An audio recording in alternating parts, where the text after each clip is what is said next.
Ladies and gentlemen, live on the Fuse UK, it's the one and only, the man of the hour, the man with the power, the man too sweet to be sour. He is your friend. He is my friend, but he's not the friend behind the person standing behind you. Luke Hughes.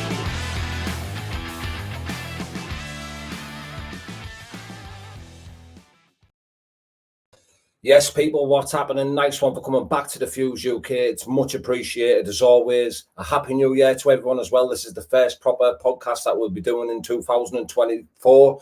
And I'm so happy that we've got Jeremy Pitbull Smith joining us for this podcast. How are you doing, Jeremy, lad? Hey, good and you, my brother. Happy New Year's. Wish you all the best. Hope it's Same for you, brother. All the best. I can't wait for this year, like. Thank you. Yeah, I can't wait for this year. I've been excited. I'm looking forward to it. So. 100%, mate. Did you have a good Christmas and that?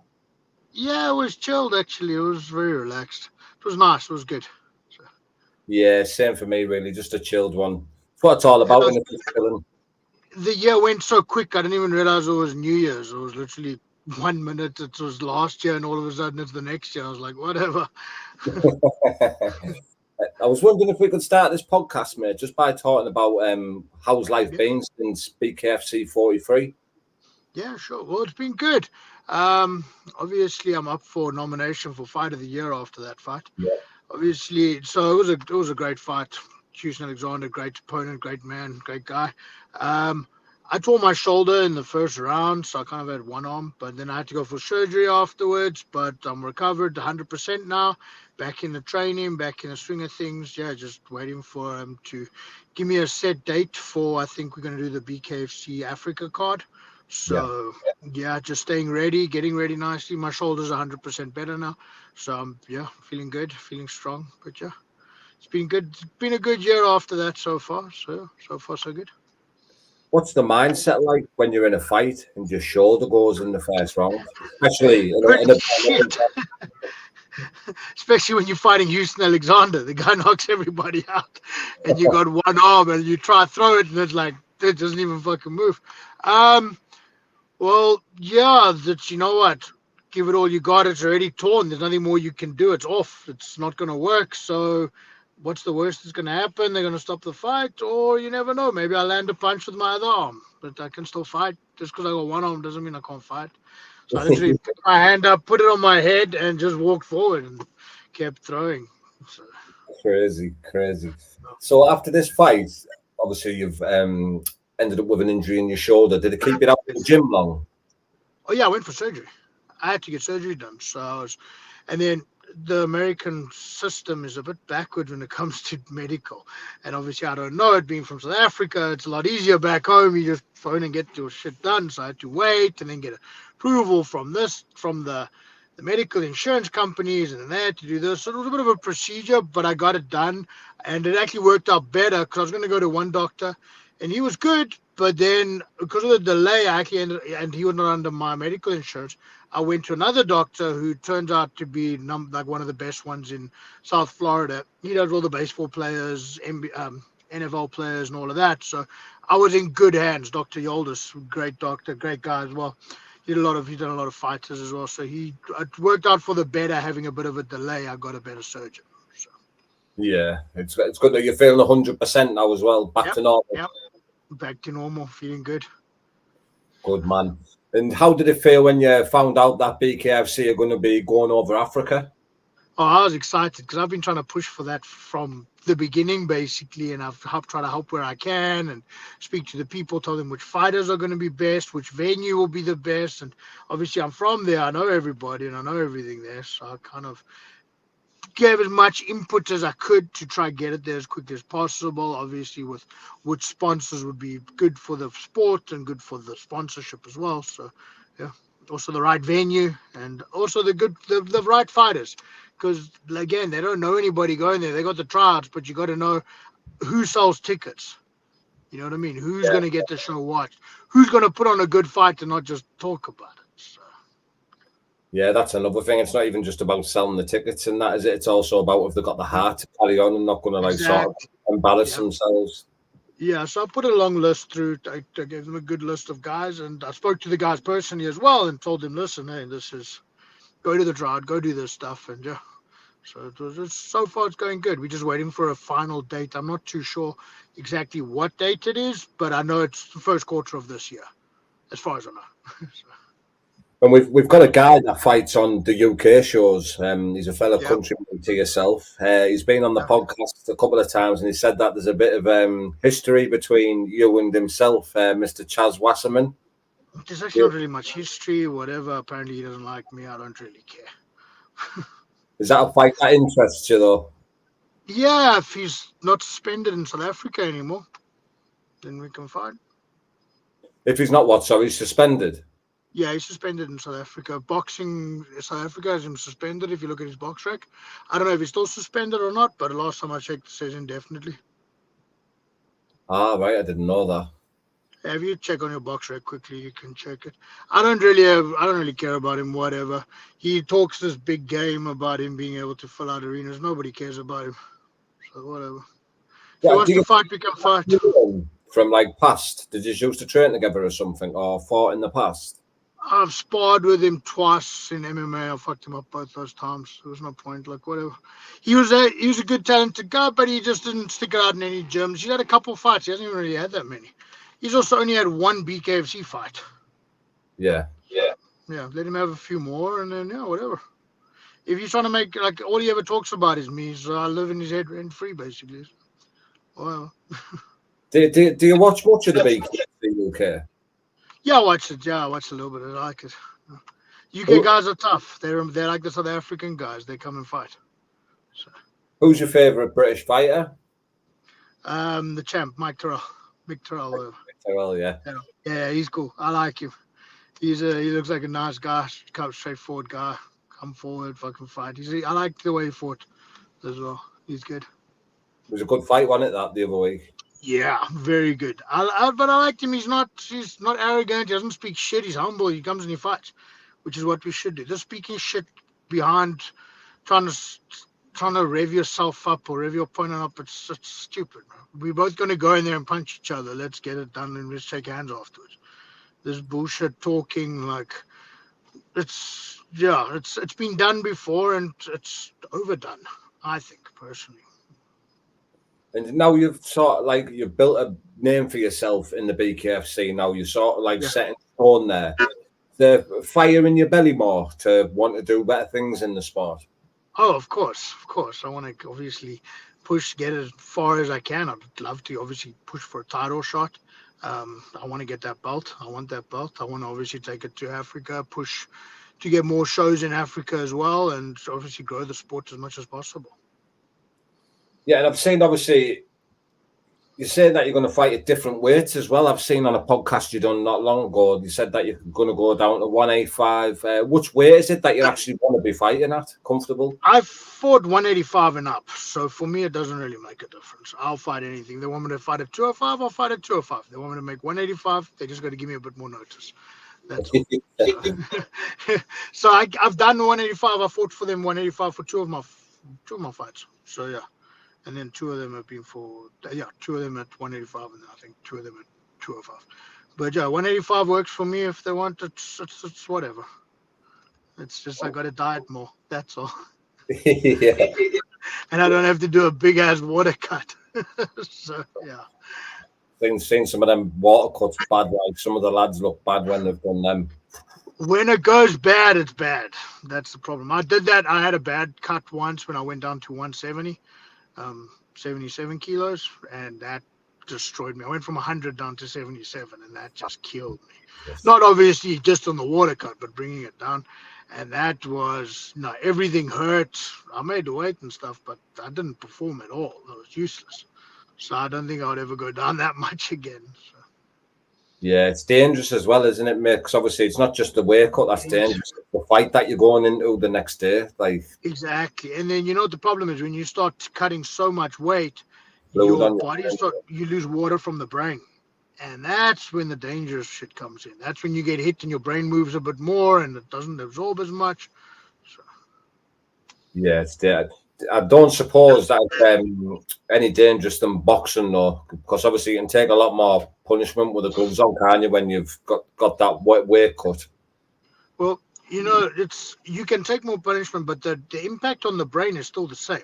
If you get hit with a boxing glove, MMA glove, or no glove, the impact, the brain still shakes exactly the same. Yeah. So that's with the glove, is it actually prolongs the fight. So that's why a lot of the guys get more damage in the boxing, because you're getting hit for longer. Like with that, you're still getting the same rattle.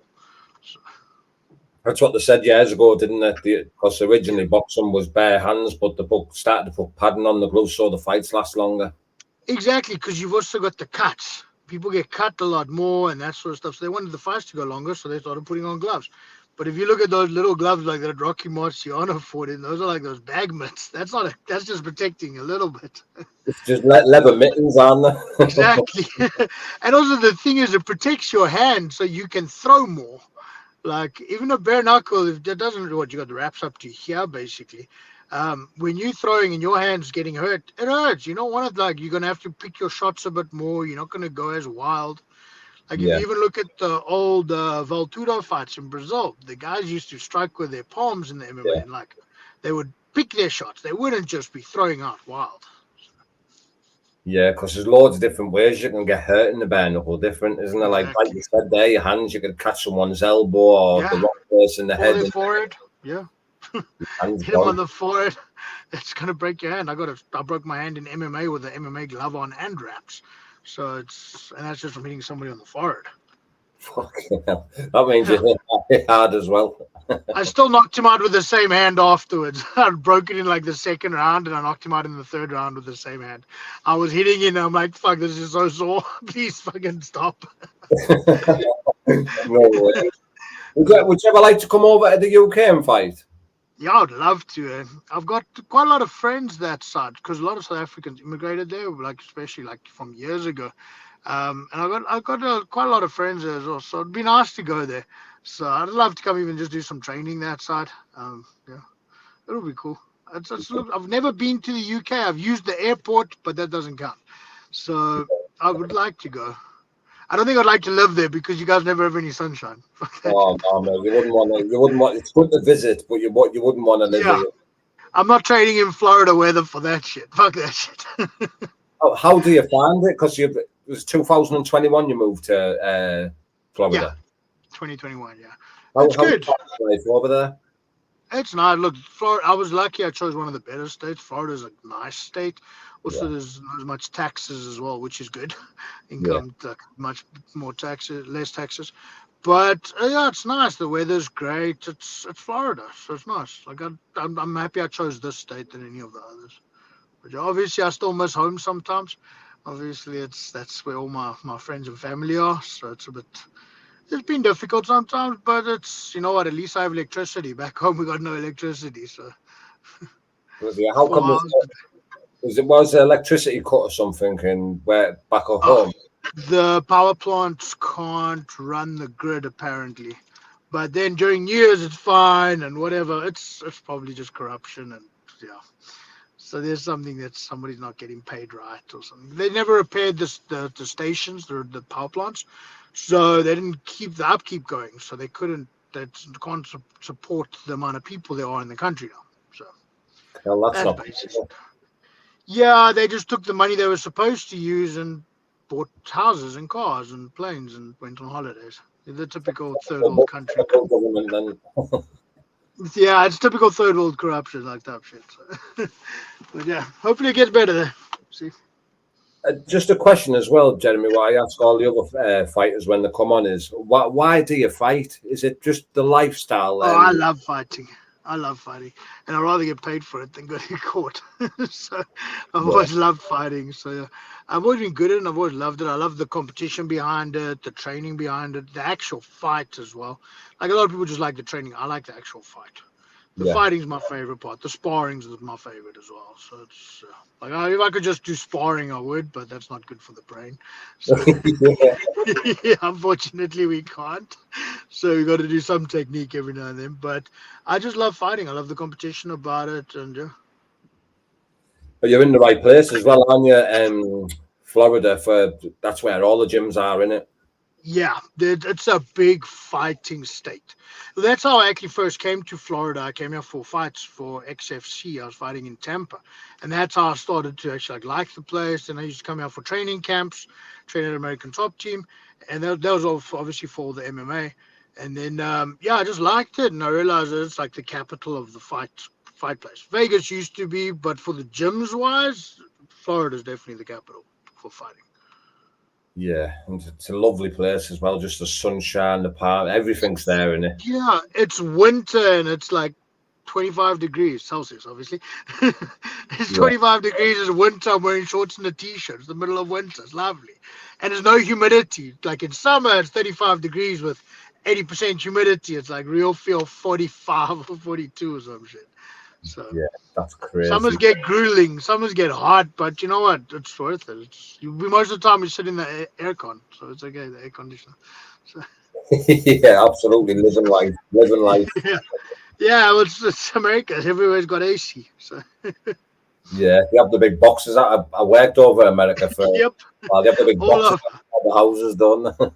Yep. Everywhere you go, it's nice. They do need it though, because of obviously them, and they also need them meshes on the windows as well because of them mosquitoes. Yeah. Oh, the mosquitoes will eat you. Yeah, I'm lucky. Mosquitoes don't like to bite me that much for some reason. I'm very lucky, but yeah, they'll kill you. Yeah. Yeah, it was weird that because my pal who I was working over there with, right, we were side by side doing the same thing every day. I'd be covered from head to bite, and you wouldn't have anything. Yeah, I'm the same. I don't get it, but like. I don't know. I know a lot of people, they get covered in the mosquito bites. I'm chill. I'm fine. They just irritate me because they fly in my ear. You end up smacking yourself when you're sleeping. Before we wrap it up, Jeremy, as well, is there anything else you want to share with us? Any sponsors, shout outs, anything like that? Just thanks to BKFC, Dave Feldman, for giving us the opportunity to do what we love and for making such a fast-growing, fast-paced sport that I think is definitely going to be taking over the sporting world. It's the most entertaining combat sport at the moment, I think. It's fast-paced. It's lots of knockouts, lots of cuts. You don't get any boring fights. Like, even if the two guys aren't very good and they're fighting each other, they're still going to be entertaining. So just thanks to my sponsors as well, Condemned Labs. Obviously my coaches, Ryan Perez, Billy Patton, Chuck Easton, the gyms and stuff. Sweet, mate. I really appreciate you coming on today as well, mate. And we'll stay in anytime, bro. And then, when I get an opponent, I'll definitely let you know and we can do a follow-up. Yeah, 100%, mate. I appreciate that, mate. But I hope the beginning of the year is going well for you, mate, and you've got a big year ahead of you, and we'll stay in touch, mate. Get some content took. Perfect. Thanks, my brother. Take care. Cheers, mate. See you in a bit. Happy New Year, bro. See you, bro. You too, mate. All the best, mate. Yes, people. What a guy. Jeremy Pitbull. I'm going to put all his social medias in the description, people, so make sure you go over there, follow him on his journey, and number 2 ranked cruiserweight in the world. He's an absolute beast as well. If you like entertaining fights, he's the man you want to go and watch. Go on the BKFC app now. Go and watch his fights. But yes, I'm going to put his Instagram and that in the description. Make sure you go over there, support him on his journey. And this podcast was sponsored by RSD Transportation and Recoveries and Noir Boxing. Really appreciate them, guys. But hope you enjoy the rest of your evening. Good night. God bless, people.